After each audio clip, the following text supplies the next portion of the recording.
work, I see, are you? Deep in work. Finished holidays yesterday, and orders. We have 2 pallets heading out today, so just in early getting it done, and the rest of the lads are in the kitchen finishing off. Deadly. Happy days.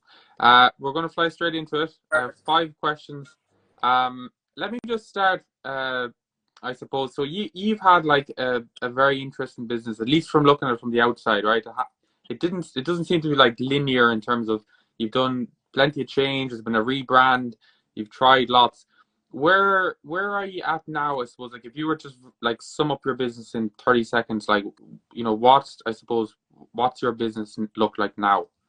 Sure. So Dae essentially is a go-to free-from brand. Everything we do is completely free from 13 out of the top 14 EU allergens. Our only allergen is soy. So it makes us completely nut-free, egg-free, gluten-free, all tested, all produced in a free-from facility here in Dublin.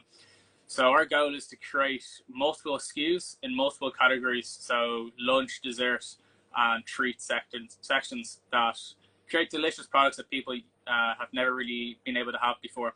Or if they have, the quality hasn't been there. And it's just taken us a little bit to get to where we want to be with that. Obviously, being free from it's very difficult to create products which, being a chef, that I'm proud of, and that also consumers want to repeatedly buy. So we're kind of steadily finding our way, especially the last few months. So that's where we're at now. Deadly. And so is it all like retail, wholesale? How does that side of it work? Yeah, so we're about 80% food service, 20% retail. So currently in retail, we have our 3 ice cream flavored tubs, which is our vanilla sea salt using bourbon, Madagascar, and vanilla. We have a homemade honeycomb caramel, and we have a homemade chocolate cookie, which is like an Oreo. And then also launching in the 19th September in 221 little stores in ROI and NI is our new cookie and brownie bites. I actually have them here. I'll show you. So it's like little gluten-free, egg-free, all that jazz, cookies and brownies. Little impulse purchase that you can nibble on while watching TV. And then, they're like an ice cream ball, or they're like covered? ambient brownies and cookies. Okay. Yeah. So this is going to be like us trying to spread Dae across multiple sectors. So this is our treat line, so to speak. Deadly. Yeah, so that's our retail, and then food service. We supply hotels, restaurants, cafes with ice cream, sorbets, smoothie bowls, all that jazz. Deadly. I have a question for you on, before we get into all this, there's so many questions I want to ask you about the business. Not anybody could do what you're doing now. I would, be of the opinion, like, there must be some level of entrepreneurial spirit in you. And I know, like, a lot of people say, sometimes it's born into you, or sometimes it's kind of, created through your environment. But where does that come from, do you think? Yeah, it's actually funny. I hated business growing up, and I didn't study it in school. I never wanted to own a business. It just kind of happened. My mom owned her own business, travel agency, for like 17 years. My dad's operated dry cleaners for 20 odd years. I remember I started working there when I was like 12 years old. So hard work was always part of my family life. And then obviously becoming a chef and working in that industry for going on a decade now, like really like early mornings, late nights, really pushed that work mentality. And then when COVID happened and I just started making my own ice cream, kind of evolved from there. So I have that work ethic behind me. And obviously unknowingly I had the experience from my parents. Deadly. And when you started, so actually, funnily enough, I would feel a connection to your brand because I opened up my restaurant the same time that you opened up your business, and I remember there was a good few guys actually using your products around that time, so it was a bit of a buzz around. But like it seemed like a daring kind of a business to get into, right? Doing ice cream, like I never thought I was going to have a business. I was like, I'll sell a few ice creams. I'll go back to working in kitchens when this is all over. And then it got to a stage where it's like a runaway roller coaster, a runaway train. Really good jobs came. They're like, come in for application or for a trial. And I was like, I'll give this a bash and see how this ice cream gig works out, and 3.5 years later, I'm still at the helm of this runaway train. Wow. And so so that initial product with the ice cream sandwiches, Yeah. you've rebranded Yeah. then after that. Talk to me about that, because that was a big change. What like factors into that Sure. decision? So there's many factors to really go into, but I'll keep it short about why we rebranded. Hmm. We created Lowen, which was the brand at the time, all around Clorgan, County Kerry, was where my family are from. It's literally just there yesterday.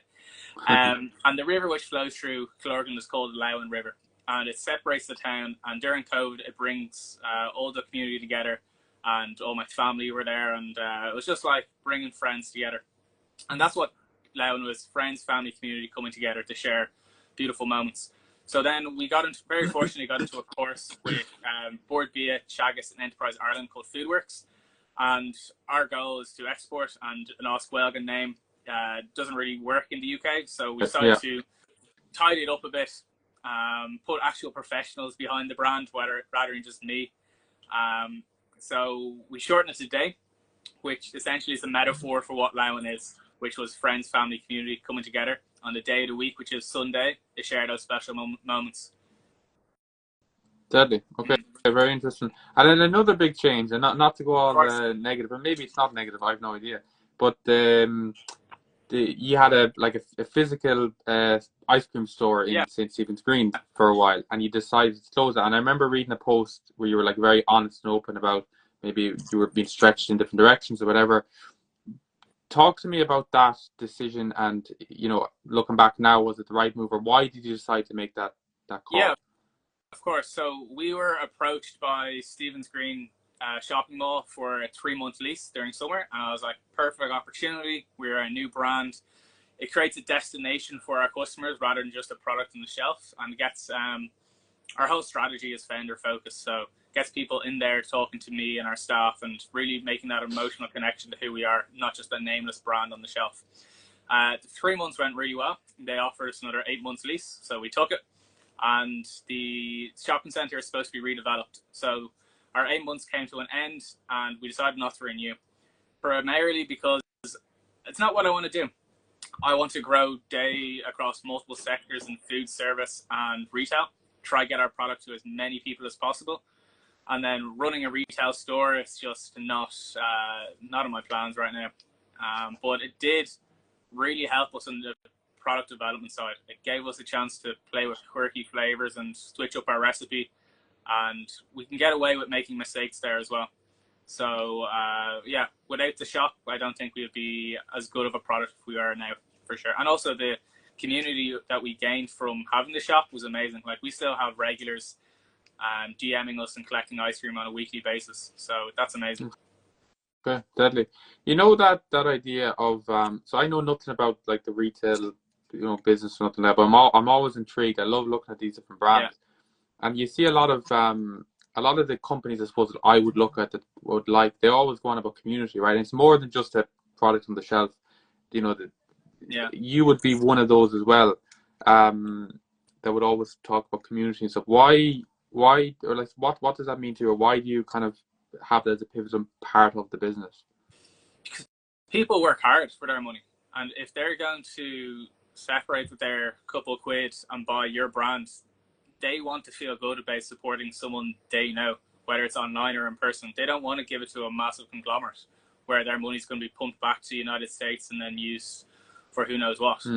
Whereas if they look at Dae on the shelf, they aren't buying Dae. They're buying from Conor, they're buying from Alexis, Keith, Abby, etc. They're buying from all these people who they've seen on our Instagram, and it makes them feel good, and they know they're supporting the small business, and that money is going back into our regenerative funnel and then helping everyone here. So that's probably why I'm so big on not only like community based for us, but small businesses in general. Deadly. How has like, so you started this a one-man band, and now you have a team around you. Yeah. How have you found that transition? Has it been very natural, or is that a bit of a learning curve? People management is always going to be difficult. We went in with a very clear plan that people that work here have to be happy. they have to make a good wage, a living wage, and they have to want to come to work and fulfill some sort of goal. And that's what we try to do. That's why we have really small staff turnover. Like our first staff hire, Keith Carabusanos, one of my good friends, been with us 2.5 years, first hire. He's elevated us and got us where we are today. We have 2 new staff in now. Our production manager, Alexis, been with us coming on 4 months, really enjoying it. And then all our previous staff, just they're treated well, they like it, it's a good environment, and people want to see a small business grow, especially one that's on trend like ours. Like we have a really good following, really good community. We have good content, witty content. It's not just like ice cream out of a machine. It's behind the scenes, it's a bit of crack, so stuff like that. For sure, agree. 2 final ones, Conor. I appreciate your time. What's the biggest challenges to running a business like yours? I'm sure there's loads, but what would you say would be the kind of biggest one? Food is in general is a nightmare. We have weekly shortages, whether it's packaging or ingredients. I touched on it before, people management. Like when we had the scoop shop, we had 9 staff. That's hard. 9 different personalities, 9 different schedules, lives. That's really difficult. And then we're in a good position right now, but the slow days where you're like looking at the bank account and you don't know if you can make rent or pay electricity, and you're like, oh, I could be doing a 9 to 5. That's really worrying. So there would be the 3 main points that are the hardest part of running a business, for sure. Right. And do you, this might seem like it's kind of a surface level question, but do you enjoy like being in your life, like running your business now? Do you enjoy that? I absolutely love it. Really? I absolutely love where I've gotten myself and what I've created, not just for me, but for everyone that can enjoy it. It's very rare that you can create something that people consume potentially 3 times a day and put a smile on their face. Like we have a joke in the kitchen that we call ourselves emotion dealers, because you might be having a good day or a bad day, but pick up a tub a day, you're going to have a smile on your face. And I think that's really special, not just for us, but for everyone that does food, whether it's a coffee or a pastry, brunch, you name it. I think that's something a lot of other industries don't have. Deadly. Conor, I said 2 final ones. Let me ask two, and that'll be it. You're competing with like huge global brands, right? And when in a lot of the cases, when a customer goes in, your product is sat right next to these global giants that have, you know, crazy advertising and marketing budgets and all the rest of it. What like, is that something that you look at negatively, or how do you view that yourself? A bit of negativity, a bit of positivity, depends on the section. So we discontinued our ice cream sandwiches because of that reason. Unilever own 51% of the market, and Mars own another good 20% of that chunk. So when you come to that impulse section, the freezers aren't contracted, even though they're branded, but there's a lot of handshake agreements going on with stores. So our products would regularly be moved out of those freezers and in the back. Whereas if you look at the store freezers down the back, where like our multi-packs or our tubs would be, that's again where we thrive, because again, people are wanting to spend their money on a brand they know. They don't care about Ben and Jerry's. They don't care about, you name them. There's so many, but there's so few Irish as well. That's where I think we really stand out. So we have an advantage there, and our other big advantage is we're small and we can move quick. So our 3 current flavors in ice cream is on the ball with the top trends of 2023. And then with our food service, we're able to change. We've got 2 new flavors, like a matcha coconut, which is so on trend right now, and that's flying. So that gives us an advantage. We can move quicker than these brands. Definitely. Right, final one.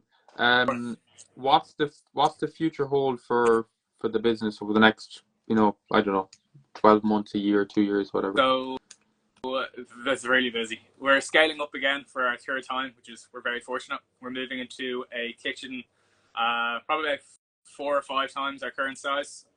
We're putting a bit of capital behind our equipment.